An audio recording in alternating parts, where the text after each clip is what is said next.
வறுமைய சொன்னதில்ல நீ வாடிமரம் நின்னதில்ல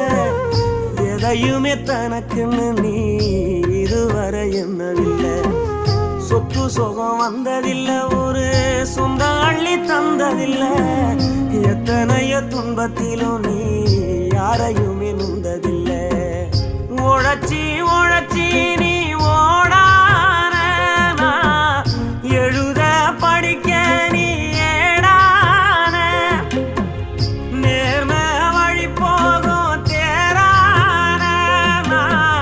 நிலச்சி நிக்க நீ வேறான அல்லும் பகலும் துயர கடலில் நீராடி என்ன ஆழமா